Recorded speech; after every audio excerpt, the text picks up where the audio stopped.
Olá, meus irmãos, minhas irmãs. Cumprimento a todos com muita satisfação e principalmente em mais uma oportunidade de juntos podermos prosseguirmos nos estudos da Palavra de Deus através da lição. Eu gostaria de convidá-los para uma palavra de oração.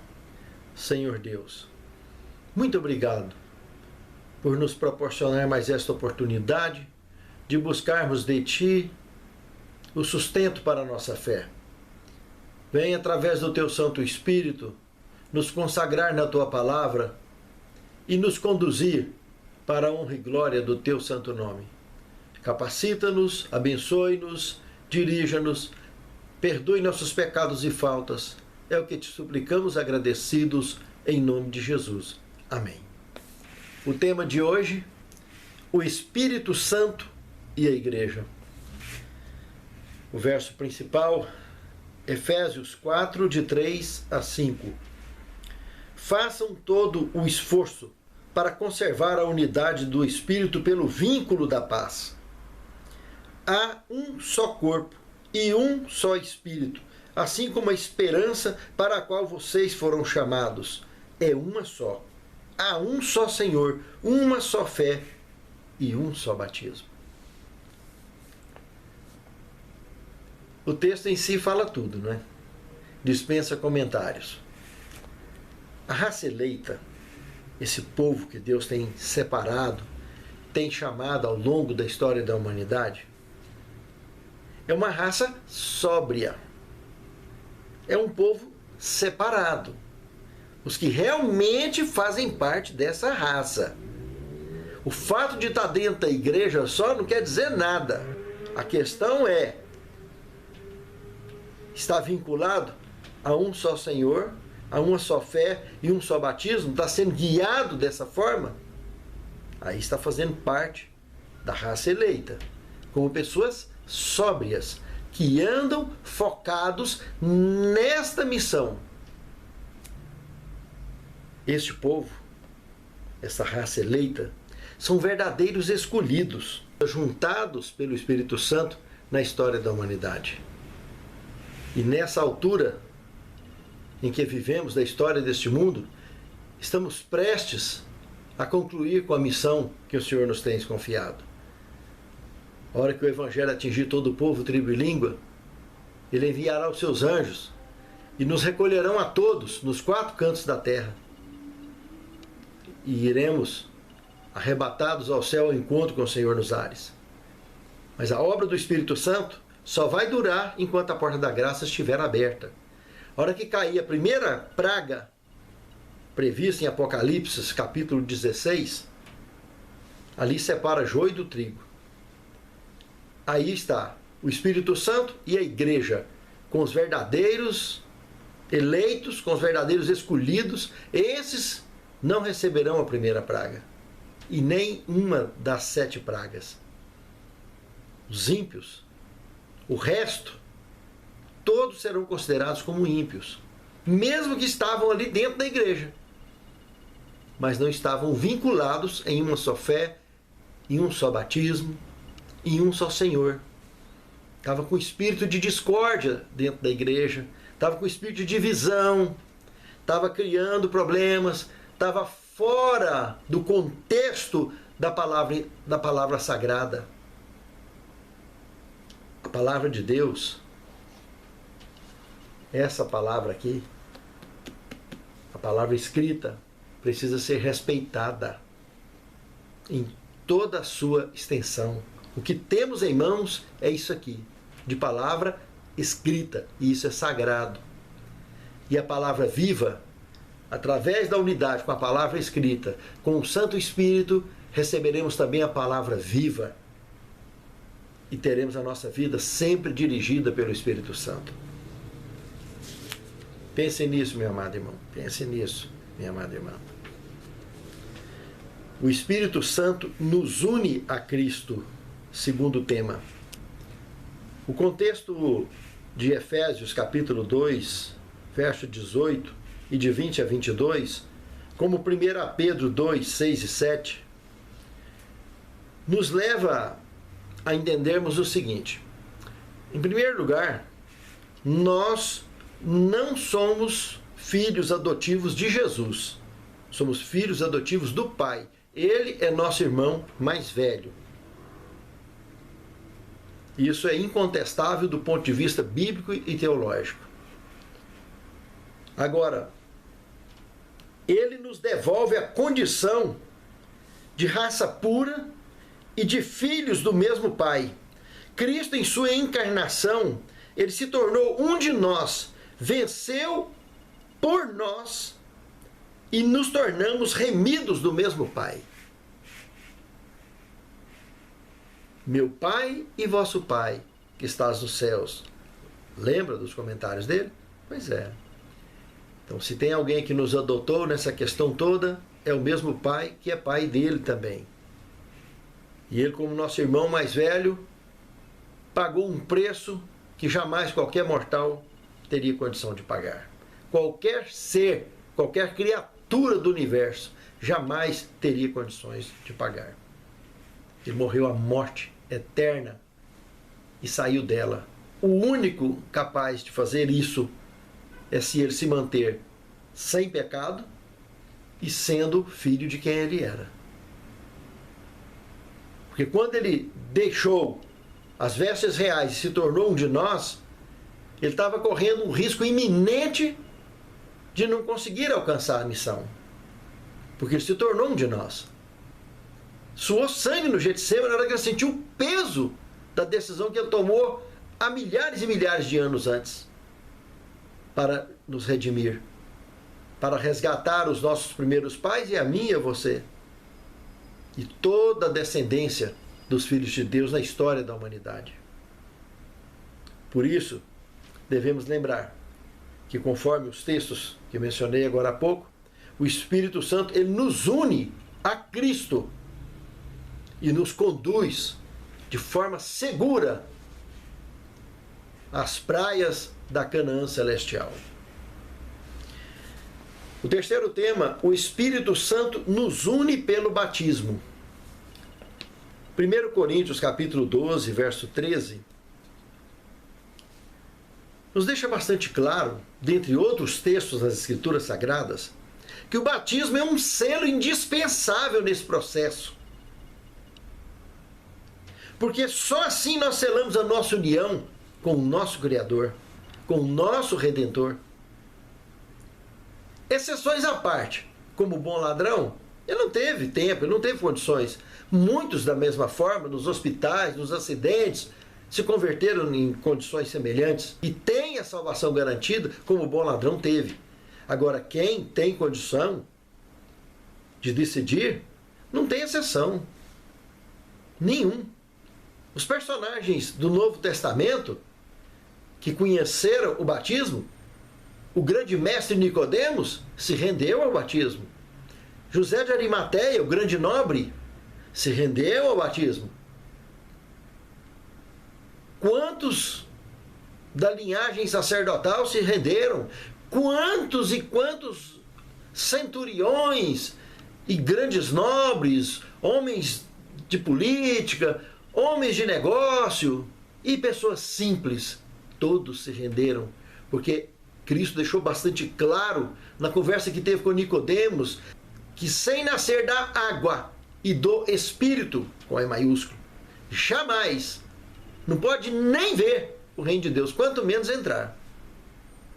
É indispensável. Tem muitas pessoas envolvidas pelo mundo cristão afora, fazendo trabalho missionário, mas conhecendo a verdade e resistindo ao batismo. O trabalho que está fazendo está valendo, tem peso, mas isso não compra a salvação.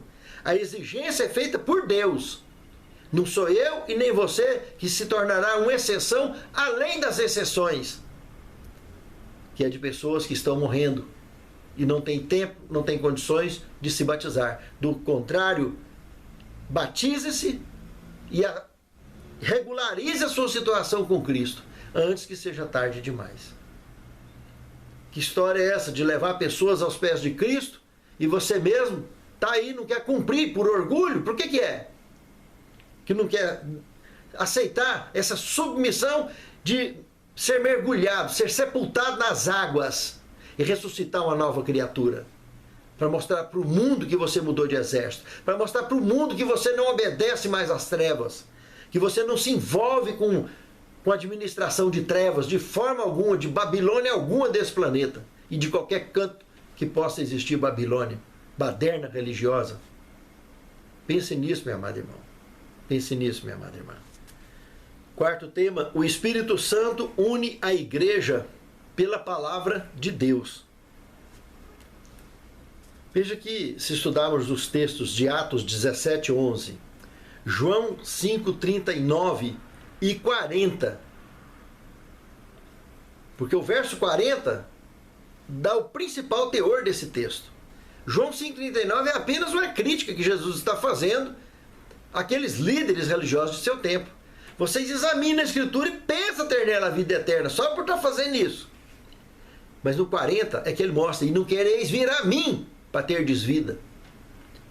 Então, isso é uma crítica, não é um incentivo à leitura, direto a estudar a palavra, mas um incentivo sim, a estudar a palavra buscando a Deus, buscando a verdade. Aí sim, tem todo o teor.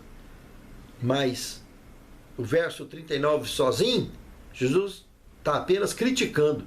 O tanto que eles estuda, vai para o mundo inteiro atrás de um prosélito, mas quando eles trazem para a igreja, os faz mais perdidos, condenados ao fogo eterno do que eles mesmos. Que essas pessoas vão vir e se tornarem revoltadas na hora que assistir a conduta desses donos de igreja, que usa a Bíblia só para apoiar os seus intentos, as suas interpretações próprias, que formam tradições de homens que não tem nada que ver com a palavra sagrada.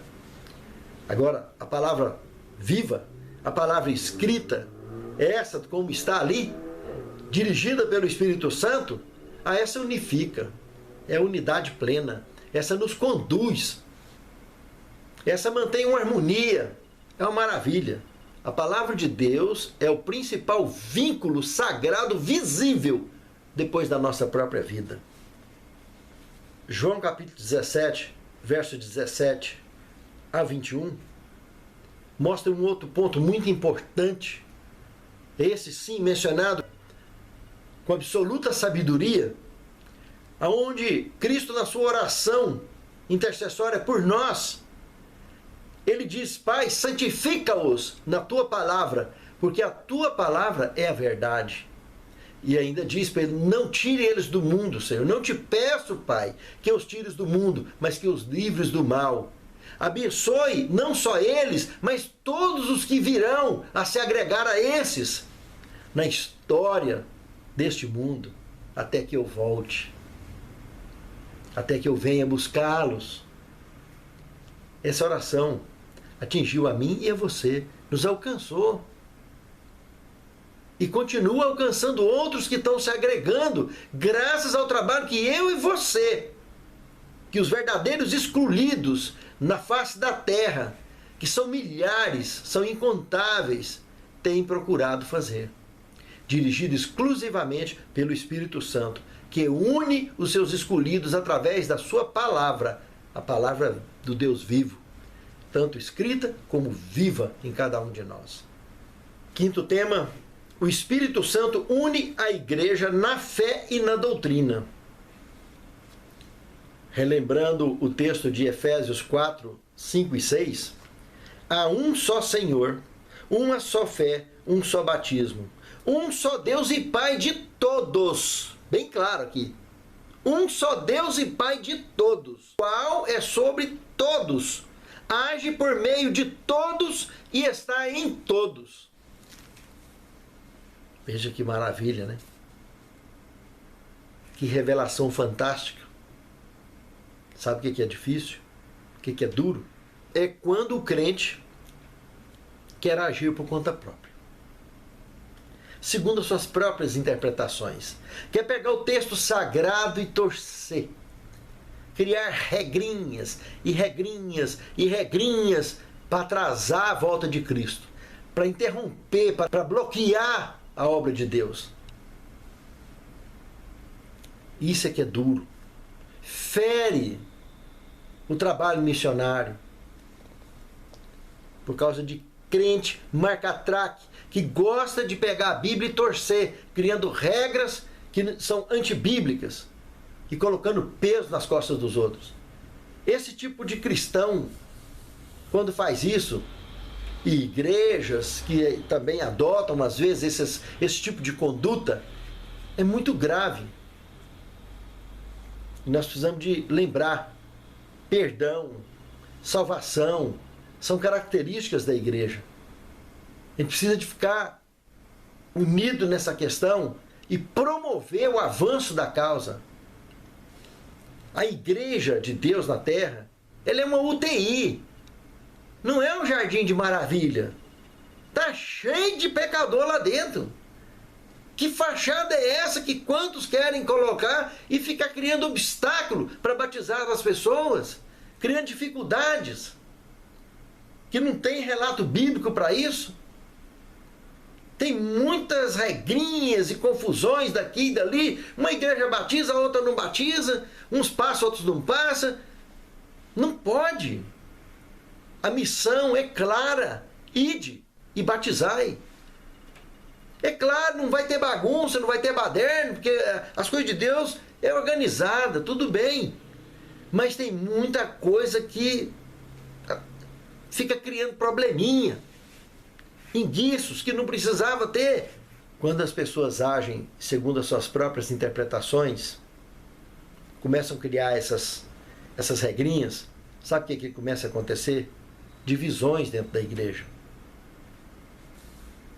Isso é um fermento para o grande conflito. O conflito já é muito tenso, que nós temos que enfrentar.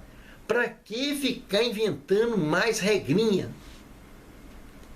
Para criar dificuldade de avançar a causa. Quer ver uma regrinha básica que atrapalha muito na questão? Na hora que vai batizar pessoas que são casadas só com união estável. Aí eles querem exigir que seja união civil. Numa igreja passa, na outra não passa. Outro. As pessoas que passaram por um divórcio que não foi por adultério. Não importa que nível de problema que chegou. O fato é que chegou ao fim. Se aquele indivíduo for lá do mundo e vier para a igreja, é tranquilo. Mas se ele já for da igreja e por algum motivo ele foi excluído, porque envolveu mais outros problemas, para batizar aquele indivíduo de novo, eita, coisa difícil. Se ele casar de novo com outra pessoa, é uma regra cumprida, tem que esperar tantos anos, e a pessoa que ele casou novamente é uma pessoa nova, não conhece nada, já vai ter que esperar de molho. Aí 10 anos, sei lá. Sabe, irmãos? São regrinhas. Os nossos primeiros pais, lá no Jardim do Éden, foi uma relação estável, absoluta. Nem um cartório. Os primeiros escritos começaram a surgir por volta do gênero, por volta de Hammurabi, 2000 anos antes de Cristo. Adotados por Moisés, a precursão hebraica, desde Abraão, Moisés e por aí afora. E sempre casamento e divórcio na Bíblia é assunto de cunho civil, não é assunto de cunho religioso. Nunca foi. Casamento na igreja não tem um de Gênesis ou Apocalipse. Só um juiz de paz faz e um juiz de direito desfaz. E o tanto que tem colher de pau dentro dessas duas áreas, divórcio e casamento, e jamais deveria ter. A missão da igreja é perdoar e não ficar criando dificuldade, embaraço, criando desculpas, porque lá dentro é uma UTI. Lá não é um jardim do Éden. É uma UTI, lá tem gente pior do que a gente ou melhor. Com os melhores nós vamos ser ajudados, com os piores nós vamos ajudar. Essa é a obra de Deus na terra. E não perder o foco do ID, que é ir e pregar, batizar, em nome do Pai, do Filho e do Espírito Santo. E deixar o Espírito Santo fazer a obra em nós e em todos. O Espírito Santo, ele une a igreja na fé e na doutrina. Isso é obra do Espírito Santo. E a única doutrina, de fato, é a que está na Bíblia. Então eu citei apenas esse exemplozinho, pequenininho, mas que é dono de uma polêmica, de uma encrenca do tamanho do mundo. Agora, a minha tese de mestrado em teologia é exatamente sobre esse assunto. Um trio polêmico, mas biblicamente claro. Casamento, divórcio e celibato. Os que quiserem entrar no meu canal e acessar essa tese para imprimir, para baixar, está no meu Google Drive ou no meu próprio e-mail, professorrafaeldiniscaetano@gmail.com. É só entrar em contato e eu anexo e encaminho para vocês. Ela é incontestável, porque é a Bíblia pura. Trata do assunto da ótica bíblica. Graças a Deus, em todos esses anos que eu apresentei essa tese, nunca teve uma alma sequer na face da terra que pudesse contestá-la. Sabe por quê? Porque não pertence a mim. É palavra de Deus.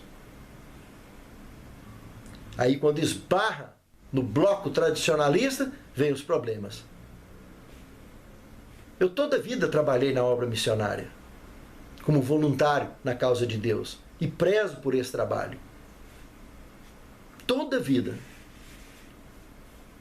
Fiz esse mestrado para trabalhar melhor, para servir melhor a Deus, para a honra e glória do seu santo nome. Não estudei para minha própria vanglória. É por amor à palavra de Deus. É o prazer que eu tenho de estudar a palavra e dividir e compartilhar com o mundo ao meu redor. E tudo o que faço, faço para a honra e a glória de Deus. E plenamente consciente de que o Espírito Santo, ele une a igreja na fé e na doutrina. Mas precisamos de estarmos embasados absolutamente nas Escrituras Sagradas. Nós temos muito apoio dentro das Escrituras para isso. E nem se fale no Espírito de Profecia. No sexto tema, o Espírito Santo une a igreja na missão e no serviço. Aqui está a beleza da música, como que uma orquestra perfeita, onde todos nós participamos diante da regência do nosso Criador. É o Espírito Santo unindo a igreja na missão e no serviço. Que música linda! Quando a igreja entende como um só corpo que a voz de Deus nos conduz pela seara fora desse velho mundo, todos ocuparão o seu posto de trabalho e trará os resultados, os molhos para depositar aos pés de Cristo o tempo todo. Como se estivéssemos participando de uma orquestra gigantesca, regida pelo próprio Criador. Fundamentados no serviço e na oração, todo o trabalho será recheado com êxito. É só batismos e mais batismos e crescimento de todos na graça de Deus. E muito breve Jesus virá para nos buscar. Mas precisamos abraçar rapidamente, entender essa missão e abraçar logo a missão do ID. Um outro ponto que ajudaria bastante também é as mulheres poder servir com ordenação na causa de Deus. Isso é muito importante também. Não pode ficar barrando esse tipo de coisa, porque infelizmente Isso é um assunto que envolve uma questão muito séria. O dom da administração tanto tem em homens quanto tem em mulheres. Eu já vi homens que serviram o ministério na sombra de suas esposas. Elas fizeram o trabalho e eles levaram os lauréis. Levou os prêmios. Por que não assume isso de vez? O esposo da pastora. Por que tem que ser a esposa do pastor? Então é um trabalho bacana, bonito. Mas a tradição, o machismo, continua imperando em muitos lugares. E isso atrapalha.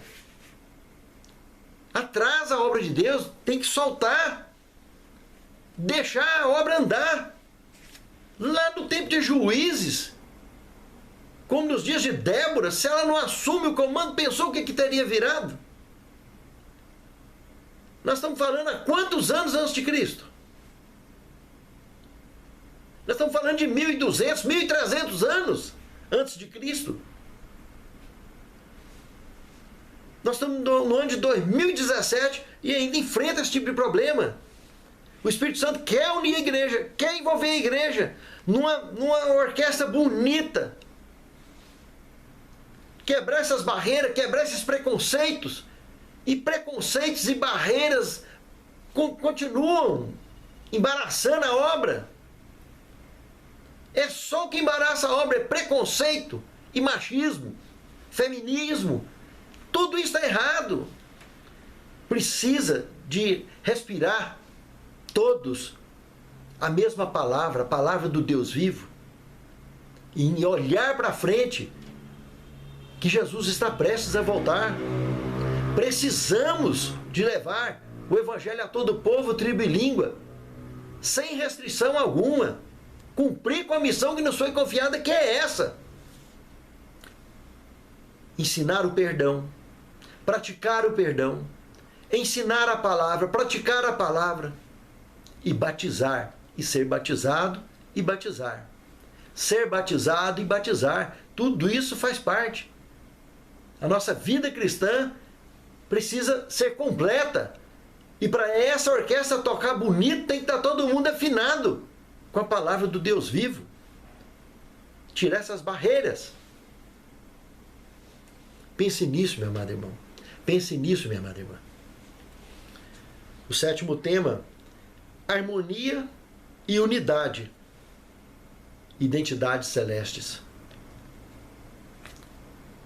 Queria citar um texto de Mensagem Escolhida, volume 3, página 20 e 21, onde diz o seguinte: sua graça transformadora no coração humano conduzirá unidade que ainda não foi realizada, pois todos os que são semelhantes a Cristo estarão em harmonia uns com os outros. O Espírito Santo produzirá essa unidade.